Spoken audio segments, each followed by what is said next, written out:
오늘 예배 전에 기도실에 들어서 기도를 하는데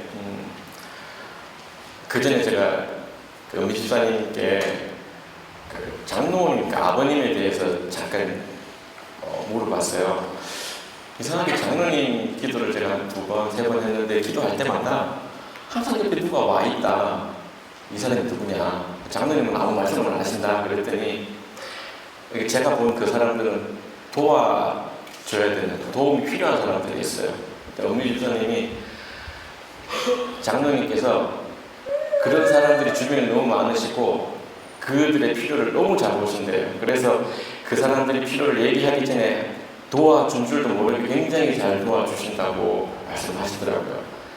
제가 장로님께 기도 같이 하면서 하나님께 구한 것은 더 지혜롭게 하나님의 일들을 감당할 수 있게 해달라고, 그래서 더 영광스러운 자리로 잘 맡은 일들을 감당하게 해달라고 그 기도를 드렸었거든요. 하나님께서는 제가 많은 분들과 기도할 때마다 여러 가지 일들을 보여주세요. 근데 그 안에 있는 내용들을 정확하게 알지는 못해요. 은미 집사님이 얘기를 안 해주셨으면 저는 계속 질문하고 있을 거예요. 하나님, 장로님, 그 사람 누굽니까? 그리고 권사님과 함께 기도를 하는데, 제가 보통 기도를 하면 아프신 분들 기도를 할 때 이유는 몰라요. 제가 의사를 언제 한번 오면 제가 물어볼 건데 척추 기도를 항상 했어요. 그러니까 척추 기도를 하면 제가 기도하는 그 공간에 보여지는 그림이 있는데, 그 그림에 뼈가 쭉 아래로 내려오는 뼈가 있고 그 사이에 척척척 있는 뼈들이 있어요. 대체로 아프신 분들 보면 이 뼈 척척척 있는 요 뼈들이 판이겠죠. 디스크가 간격이 달라요. 그래서 제가 기도하면서 그 간격을 바꿔달라고, 제자리로 돌아가게 해달라고 기도를 많이 하는데, 또 다른 경우는 이 가운데 보이는 이 척추가 어떤 분은 굵기가 내려가다가 얇아져요. 그러다가 다시 굵어지는데, 그 자리에 제가 손을 대고 물어보면 그분이 허리가 굉장히 많이 아프신 부위예요. 그 자리가. 그래서 제가 제 눈에 보여지는 그 자체를 맹신하지는 못하지만 경험을 통해서 이런 걸 이렇게 보여주시는구나, 그렇게 배워오고 있었거든요. 근데 권사님이 기도할 때는 뼈가 내려오고 판이 있고, 그런데 이만큼 비는 거예요. 그리고 다시 판이 있고 뼈가 내려오는 거예요. 제가 하는 게 이게 뭐냐고, 이게 제가 처음 본다고, 지금 제가 이렇게 사람들하고 기도하는 게 10년이 넘었죠. 근데 권사님께서 병원에 갔다 오셨어요. 갔다 오셔서 하시는 얘기가 거기에 판이 없다고 그러시더라고요. 예전에 수술을 하시면서. 10년이 넘게 기도해서 처음 또 알게 된 사실이에요. 이렇게 보여질 수도 있구나. 그래서 이 이야기를 준비를 하면서 와이프한테 아내가 자기 하지 말라고 했지만 이게 내가 이렇게 보는 게 뭐가 중요하냐, 보고 고치지 않으면 의미가 없지 않냐, 아프신 분들은 마음의 소원이 내가 보는 건 안 중요하다, 그분들은 이 병이 맞는 게 중요하지 라고 얘기를 했더니 또 아내 입장은 또 이렇게 얘기를 하더라고요. 그거는 너의 생각이고 하나님께서 우리에게 이렇게까지 섬세하게 보여주신다는 건 놀랍지 않냐, 그것을 나누는 것도 필요하다, 그렇게 얘기를 또 하더라고요. 그래서 남편들은 항상 지잖아요. 알겠다. 그런 줄 알고 내가 또 얘기를 하겠다. 그렇게 해서 어젯밤에 또 준비를 했어요. 오늘 예배를 준비를 하면서 이런 질문을 해봤어요. 오늘 제목이 성령 하나님을 경험하는 삶인데 왜 성령 하나님을 경험해야 될까? 화면 있을 거예요. 두 번째는 꼭 경험해야만 하는가? 성경 말씀으로 하나님을 배워도 되지 않을까?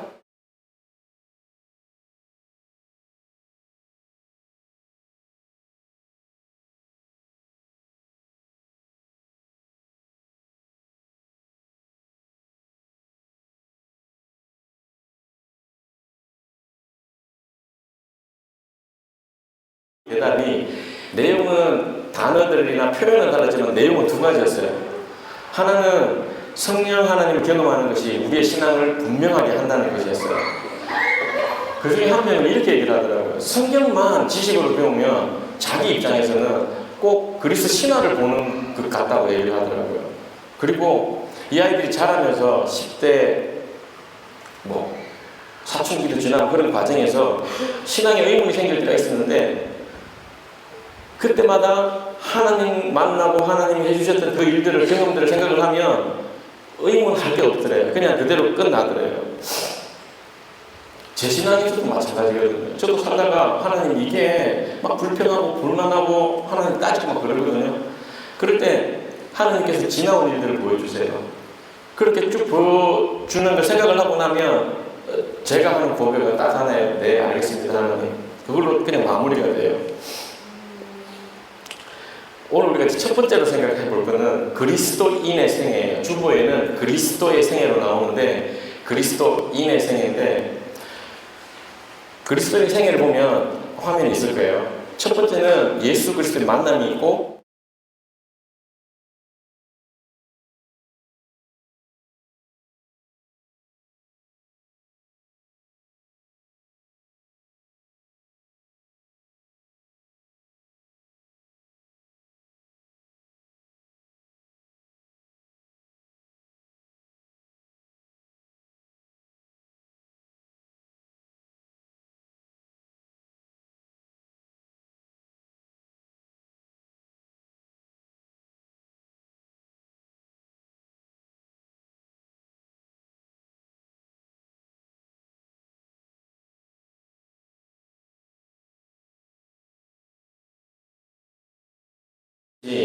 얼마나 기적인지를 생각을 해야 돼요.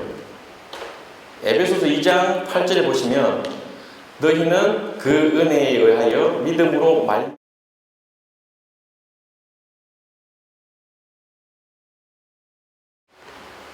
우리에게 믿음이 있는데 그 믿음으로 구원을 받았는데 그 믿음은 하나님의 선물입니다. 여기 계신 모든 분들이 그 하나님의 선물을 받았을 줄로 압니다. 교회에 제가 출석을 했을 때가 고등학교 1학년 때였는데요. 많은 사람들이 교회 갔더니 다 예수님을 믿습니다. 아멘, 아멘 하는데 저는 아멘을 할 수가 없었어요. 믿지를 못하겠더라고요. 제 입으로 믿습니다를 할 수가 없는데, 제가 다니는 교회에 고등학교 1학년 여름 수련회, 고등학교 1학년 겨울 수련회, 2학년 여름 수련회, 2학년 겨울 수련회, 매 수련회 때마다 교회의 선배, 지역교회의 선배들을 찾아가서 밤을 새면서 물었어요. 믿는 게 뭡니까? 저도 믿고 싶습니다. 근데 제가 믿을 수 있게 설명을 못 해주시더라고요. 그리고 모태신앙으로 자라신 분들은 더더욱 설명을 못 해주시고 너무 자연스럽게 믿음을 갖게 되어서 그런가 봐요. 그러다가 고3 여름 수련회 때 수련회를 갔는데, 떠나기 전날 마지막에 제가 소책자를 보고 있었는데 아마 내비게이터 소책자였던 것 같아요. 거기서 제가 선물을 받았어요. 하나님을 믿는다는 것이 하나님을 신뢰한다는 것이라고. 그렇게 제가 하나님을 처음으로 주님 신뢰합니다 라는 고백을 고등학교 3학년 여름 수련회 끝날 하고 이제 교회로 돌아왔어요. 그리고 그해 겨울 고3 수련회 때 회심의 시간이 있었어요. 똑같이 수련회 기간이었는데 엄청 울면서 제가 예배를 드렸던 그 수련회 기간에 그 교회가 마룻바닥이었는데 마루에 무릎을 꿇고 기도를 하는데 바닥에 눈물, 콧물이 막 흥건하게 젖을 정도로 태어나서 그렇게 울어본 적이 없는 그 울음과 함께 회심의 시간을 가졌어요. 그리고 엄청 바뀌었죠. 저는 그렇게 하면 되는 줄 알았어요. 근데 그게 시작이더라고요. 회심은 시작이고 그 뒤로 계속 이어지는 게 베드로전서 1장 15절에서 16절인데요. 오직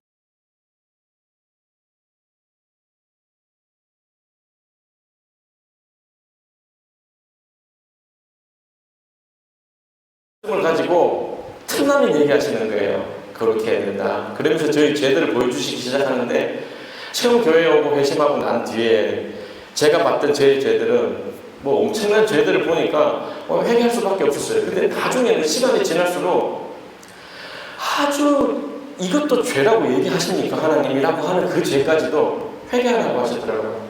왜냐하면 내가 거룩하니까 너도 그렇게 해야 된다. 너에게 흠이 있는 그 점조차도 나는 원치 않는다라고 얘기하셨어요. 지금까지도 하나님이 계속 회개의 시간들을 갖게 하십니다. 예수님 만난 이후에 회심하고 회개를 통해서 계속 훈련과 성경 공부와 집회와 여러 가지 일들을 겪으면서 계속 훈련받아 오고 있는 저에게 하나님께서 요한복음 13장 14절 말씀이에요. 세 계명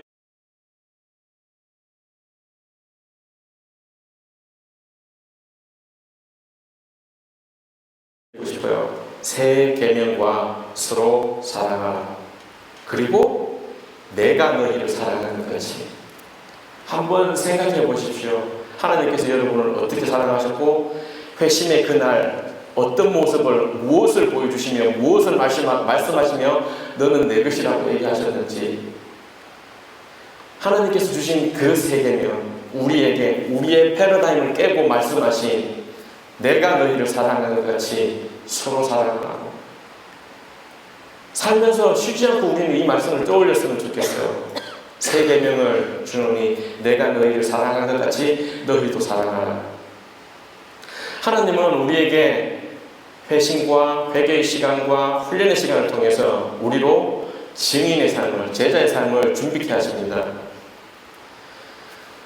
전도 이야기가 나오면 되게 힘들었는데 최근에 제가 그 핑메도의 유픽 농장을 발견을 하고 완전히 복음이었어요. 유픽을 만났는데 제가 캐나다 10년 살면서 거의 10년이죠. 살면서 먹어본 블루베리 중에 제일 맛있는 블루베리였어요. 가서 5명이서 땄는데 얼마나 정신없이 땄느냐면 70파운드를 땄어요. 그래서 막 나눠드리고 했는데 이 입이 가만히 있지를 못하는 거예요.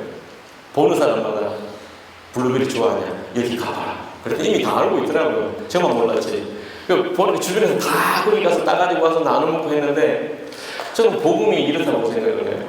우리가 받은 하나님의 사랑이 차고 넘치면 전하지 말라고 해도 전하게 될 거라고.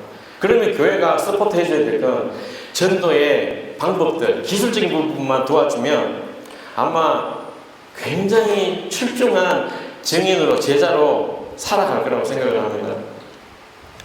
마태복음 5장 11절 13절에 보시면 예수님께서 우리에게 이렇게 말씀하세요. 우리가 소금이라고, 우리가 세상의 빛이라고, 꼭 필요한 존재라고. 음식 만들어 보셨죠? 그 만들어 보셔서 소금 덜 들어간 맛 어떤지 아시죠? 그렇게 맛있는 고기 스테이크도 소금 간이 안 맞으면 찍어 먹을 게 없이 고기만 먹으라면 처음에는 맛있지만 조금 먹으면 계속 생각날 거예요. 소금이. 우리가 소금처럼 살아간다면 우리 주변에 있는 많은 사람들은 수시로 생각이 날 거예요. 그 친구가 있다면, 그 집사님이 있다면, 그 누구누구 씨가 있다면 우리가 그렇게 소금과 빛으로 살아갈 준비를 해야 됩니다. 제가 그리스도인의 생애를 생각하다가 이 준비되는 증인의 삶을 준비를 하면서 회개와 회심의 시간을 지나면서 생각했던 게 나는 이제 행복하겠구나. 이제 행복한 시간이 열리겠구나. 예수를 믿는다는 것은 엄청난 행복이야 라고 생각을 했는데 짧은 행복의 시간이 지나고 나서 훈련받는 기간 동안에 변화돼야 되는 저 자신을 보면서 엄청 힘들었거든요. 그 힘듦의 시간이 하나님과의 만남만이 아니었어요. 여러분들이 보실 때 저와 제 아내 사이가 많은 분들이 굉장히 사이가 좋다고 보시더라고요. 근데 우리 두 사람은 여전히 싸우고 있거든요. 막 이렇게 싸우진 않지만 재분 얘기를 해요. 사람이 그냥 피가 마를 정도로 얘기를 해요. 2시간 반 거의 기본으로 얘기를 하거든요. 한 2시간 반 하고 나면 둘 다 어지간히 풀리고 웃고 정리하는 시간을 몇십 년을 살아오면서 나이 50이 되고 나서 알게 된 게 나는 참 멍청하구나. 근데 와이프는 저한테 그렇게 얘기는 못했어요. 근데 지금 생각해보면 그 얘기를 했던 것 같아요. 그렇게 말을 안 했을 뿐이지. 너 멍청하다. 못 알아들었어요. 최근에 다시 5년이 지나고 나서 난 멍청하구나. 난 바보였구나. 왜 이렇게밖에 못 살았을까? 지금 2달이 조금 넘었는데 다시 제 인생의 후반을 준비를 하면서 젊었을 때 제가 가졌던 그 열정들 저도 나름 좀 열정이 강하거든요. 미쳐서 달려요. 뭘 하기 시작하면 그 열정으로 또 어떤 무언가를 준비하면서 살고 있고 하나님께 구하고 있어요. 하나님, 제가 20대 때 하나님께 했던 일들을 다시금 기억나게 해주셔서 감사합니다. 준비하겠습니다. 다시 준비하겠습니다.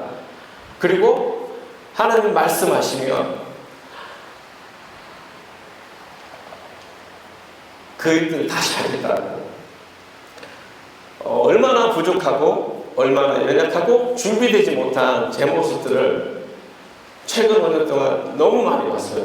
너무 미안하고, 제일 먼저 미안한 게 제 아내였고 제 아이들이었어요. 그리고 제가 기도하며 여러 가지 일들로 만났던 많은 사람들에게 제가 정말 어디 숨고 싶고 얼굴을 보지 못할 정도로 미안한 마음이 너무 가득 찼었어요. 성령님께서 갈라디아서 5장 24절 25절에 그리스도 예수의 사람들은 육체와 함께 그 정욕과 탐심을 십자가에 못 박았느니라. 만일 우리가 성령으로 살면 또한 성령으로 행할지니라고 말씀하세요. 성령으로 행하는 삶이 뭘까요? 나의 태어날 때 본래 만들어졌던 성정이 죽어지고 있지만 잠잠해지고, 성령 하나님을 만난 이후에 성령 하나님께서 말씀하시고 이렇게 살아라고 얘기하시는, 정말 안 될 것 같고 죽을 것 같은, 내가 먼저 손 내미는 게 너무 힘들고 내가 미안합니다라고 얘기하는 그것이 너무 힘들지만, 매 순간 말씀하시는 그 성령님의 음성과 그 감동 가운데 순종하며 살아갈 때에 그것이 성령 하나님이 우리에게 원하시는 삶이라고 생각을 해요. 에베소서 5장 22절 23절에 보시면, 오직 성령의 열매는 사랑과 희락과 화평과 오래 참음과 자비와 양선과 충성과 온유와 절제니 이 같은 것을 금지할 법이 없느니라. 여러분이 성령 하나님과 열심히 지금까지 살아오셨다면, 잘 살아오셨다면 이 열매들이 맺히고 있을 것이고, 어떤 열매는 굉장히 크고 풍성하게 자랐을 것이에요. 저를 돌아보면 최근에 그 좌절되는 삶 속에서 희락이 없어졌고 화평이 사라지고 오래 참음이 쭈그러져 있었고 자비는 어딘지 보이지 않고 양성과 충성, 이 하나하나 것들이 말라 비틀어져 가고 있는 것들을 봤어요. 다시 구합니다. 하나님, 내게 힘을 주십시오. 이 열매들이 다시 회복되어지고 하나님이 기뻐하시는 거기까지 자라갈, 그렇게 될 힘을 달라고 다시 구하고 있습니다. 그렇게 살고 싶은 마음이 그리스도인이 되고 난 뒤에 누가 없겠어요? 근데 너무 힘들죠. 로마서 7장 21절 25절 보면 바울 사도가 얘기하세요. 힘들다고, 너무 힘들다고. 계속 넘기시면 24절에 오호라 나는 공고한 사람이로다. 이 사망의 몸에서 누가 나를 건져내냐. 저도 이 기도를 지금보다 더 어렸을 때 그렇게 가슴을 치면서 했었어요. 하나님, 안 됩니다. 저 그렇게 지고 싶고 이 죄들을 더 이상 짓고 싶지 않은데 안 됩니다. 하나님, 내가 죽을 것 같습니다. 하나님. 그 시간들이 나이가 40이 되었을 때 어느 날 예배 가운데 말씀해 주셨어요. 제가 순종하지 않고 살았어요. 하나님이 얘기하시는 걸 듣지 않고 하나님이 주시는 은혜와 감동 가운데 제가 생각한 좋은 일들을 했어요. 하나님, 제가 은혜를 받고 매일 새벽기도 나오겠습니다. 하나님, 제가 성경 매일 10장 읽겠습니다. 하나님, 제가 이렇게 하겠습니다. 제가 은혜를 받고 그 40이 됐을 때 하나님 해주신 얘기는 이런 거였어요. 너가 유치원생인데 유치원생의 일을 해야 되는데 네가 중학생, 고등학생 일을 하려고 할 때마다 너는 쓰러졌다. 내가 너에게 원한 건 그게 아니라고. 너에게 원하는 이 삶을 살아라고. 그 뒤로부터 바뀐 저의 기도가 듣는 기도였어요. 말씀하십시오. 듣겠습니다. 들리나요? 안 들리죠? 몰라요.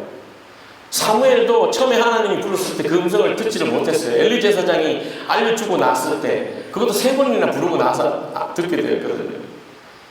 여러분께 그래서 권면하는 것은 같이 기도하는 사람들을 항상 같이 있으라. 그렇게 기도하는 사람 그룹을 만드시라고. 서로 권면해주고 확정해줄 수 있는 사람들을 만나라고. 함께 기도할 때, 도움을 받을 때 점점 자라갈 것입니다. 하나님께서 나에게 하시는 생각들, 말씀들, 떠오르는 말씀들, 여러 가지 일들이 있거든요. 어떤 분은 보고 순종하고, 어떤 분은 떠오르는 생각 가지고 따라가고, 제가 모르는 많은 일들이 있을 거예요. 성령 하나님을 따라서 말씀을 듣고 순종해 살아가면, 한 걸음 한 걸음 따라가면 하나님의 열매들이 맺히고 우리에게 실패와 좌절이 없는 삶을 살게 될 겁니다. 미켈란젤로가 피에타 상을 만들었어요. 그 크기가 오늘 찾아보니까 174cm, 195cm래요. 근데 저 조각상이 만들어진 돌이 어떤 돌이었냐면, 미켈란젤로가 하루는 대리석을 구하기 위해서 지나가는데 봤어요. 저기 저 돌이 있는 거예요. 그래서 그 대리석 파는 주인한테 저 돌 얼마냐고 물었더니 주인이 저거 너무 커가지고 아무도 사가지 않고 10년째 저기 있다고, 자리만 찾아야고, 그냥 줄 테니까 가져가라고. 그래서 미켈란젤로는 그 대리석을 옮겨서 자기 작업실에 두고 1년 동안 그 작업을 했어요. 1년 뒤에 나온 조각상이에요. 이 조각상 가지고 여러 가지 이야기들이 있는데, 이걸 판매한 상인을 데려다가 보여줬어요. 그랬더니 미켈란젤로한테 어떻게 이런 걸 만들 수 있냐고, 어떻게 이렇게 조각할 수 있냐고 그랬더니 이렇게 얘기해요.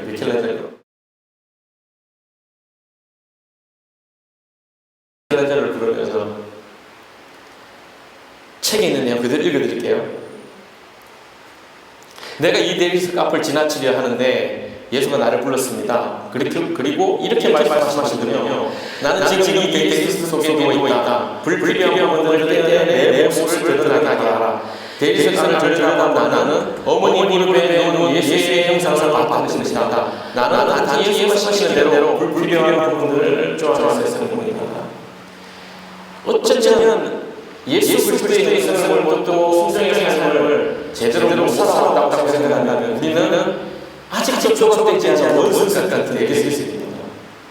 이 대리석 안에 예수 그리스도께서 말씀하시는 대로 순종의 삶을 깎아내기만 하면 우리는 미켈란젤로가 저렇게 멋진 조각을 만들었지만 전능하시고 완전하신 예수 그리스도께서 우리를 조각하신다면 얼마나 멋진 조각이 되겠습니까? 우리를 빚어가실 예수 그리스도를 기대합니다. 성경은, 두 번째로 성경은 문서화된 약속입니다. 하나님께서 우리에게 약속을 하셨어요. 근데 어떤 사람은 그 약속을 약속으로 쥐고 있어요. 한 사람이 먼 친척으로부터 유언장을 받았어요. 그 유언장에는 100억의 유산을 상속해 놨으니까 네가 상속을 받으라는 유언장이었어요. 근데 이 사람은 그 유언장만 들고 다니지 그 유산 상속을 받지 않았어요. 그리고 매일 아르바이트를 하면서 달달이 빚을 갚으면서 겨우 살아가고 있었어요. 왜 그랬을까요? 생각을 한번 해보세요. 우리가 성경을 보고 있으면서 하나님께서 우리에게 주신 수많은 약속들이 있어요. 모든 약속이 저의 약속은, 저에게 해당되는 약속은 아니라고 생각을 합니다. 그렇지만 성경을 읽다가 보면 하나님이 주시는 약속이 있거든요. 우리가 레마라고 하는 말씀으로 다가오는 그 말씀을 우리가 환전해야 됩니다. 우리 삶 속에서 주시는 선물로, 능력으로, 은혜로.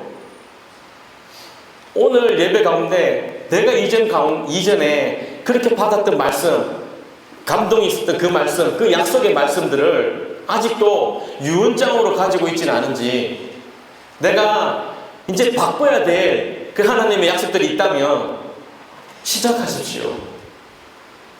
언제까지 하셔야 되냐면 그 유산이 상속이 될 때까지, 온전히 바뀌어질 때까지. 저도 기도할 때 그냥 보고 기도하고 보여지고 이럴 때도 있지만, 저희가 집을 샀을 때 얼마나 오래 기도했는지 몰라요. 집들을 볼 때마다, 운전하고 갈 때마다 한숨을 쉬면서 기도했어요. 하나님, 어쩌시려고 이러시냐고. 우리를 이곳에 부르셨으면 살 집을 주셔야 되는데 집값 보십시오. 저걸 제가 감당할 수 있습니까? 못합니다.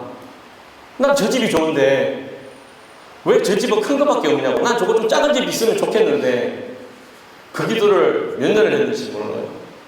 그리고 지금은 그 집에 살고 있습니다. 그런 집에. 될 때까지, 주님이 주실 때까지, 이루어질 때까지. 하나님께서 요한복음 1장 12절에 보시면 영접하는 자, 곧 그 이름을 믿는 자들에게는 하나님의 자녀가 되는 권세를 주셨대요. 하나님의 자녀가 되는 권세를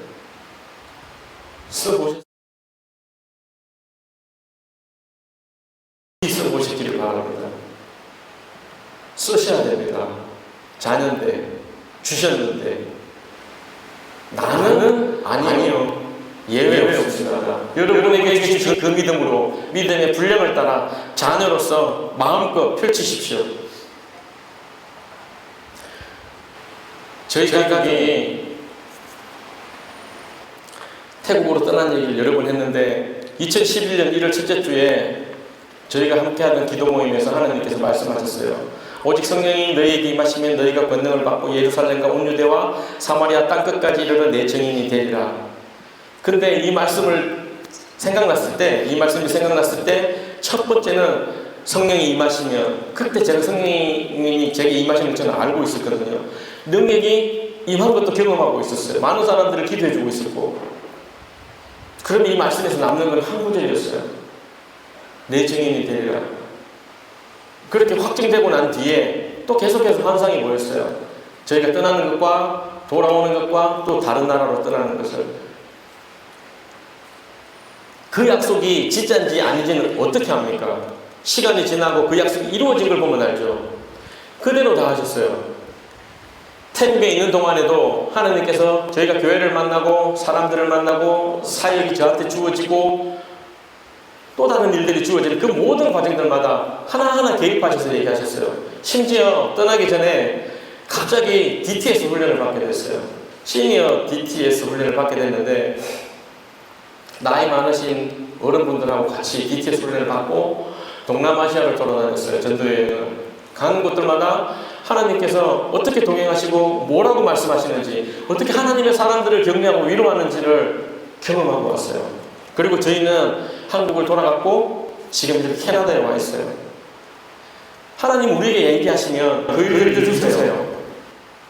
우리가 민감하게 계속 하나님을 바라보고 있으면 알게 돼요. 하나님께서 우리가 교회 안에 있으면서 많은 일들을, 프로그램들을 통해서 우리를 훈련하시고 배우게 하세요. 붙잡으셔야 돼요. 특별히 하나님의 약속이, 말씀이 알아지면 붙잡으셔야 돼요. 요한복음 16장 7절입니다.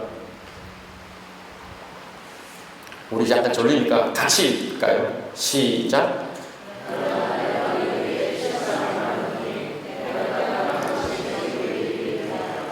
내가 떠나가지 아니하면 보혜사가 너희에게 오시지 아니할 것이요 가면 내가 그를 너희에게로 보내리니. 마지막 약속이 떠나시기 전에 사실 제일 중요한 얘기 뒤에 하잖아요. 뒤에 요한복음 14장 26절이에요. 같이 읽겠습니다. 시작.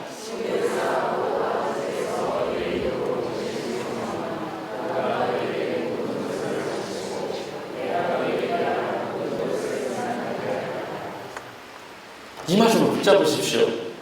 잡으실 수 있으면. 성령님은 우리에게 모든 것을 알려주고 지키게 하신대요. 알려주신대요. 14장 6절입니다. 요한복음 14장 6절 같이 읽겠습니다. 내가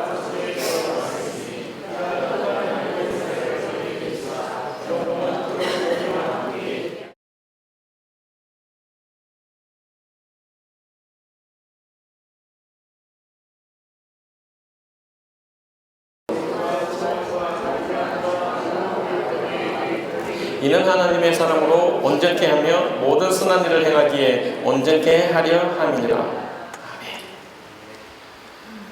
하나님께서 주시는 이 약속의 말씀이 우리 삶에, 우리 신령에 딱 박혀서 우리가 기도하고 하나님 앞에 나아갈 때마다 떠올라져야 되고, 우리는 구해야 돼요.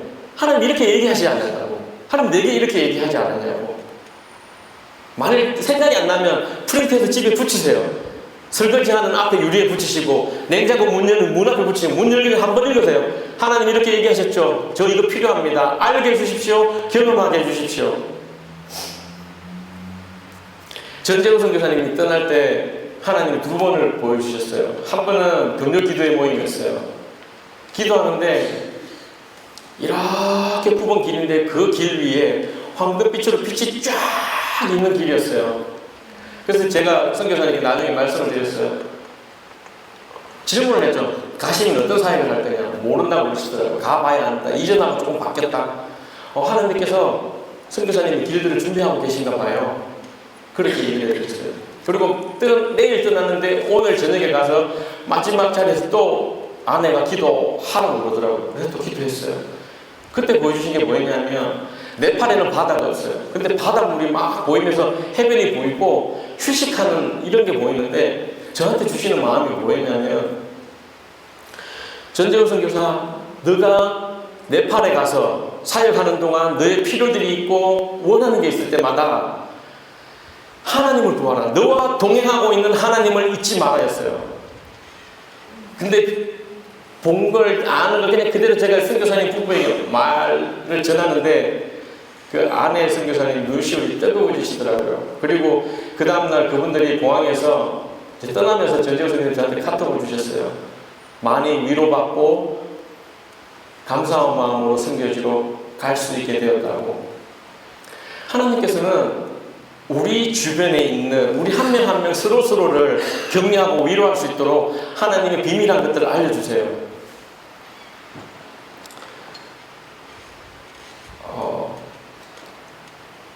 오늘 제가 여러분과 나눈 얘기는 그리스도인이 어떻게 성장해가며 어떻게 증인이 되고 어떤 삶을 살아야 되는지인데 이 증인의 삶 가운데 우리가 성령 하나님을 얼마나 구해야 되는지 우리가 받은 약속의 말씀들이 어떻게 성취가 되어야 되는지 그 성취되기 위해서 내가 얼마나 하나님 앞에 구해야 되는지 이 부분을 말씀을 드렸어요.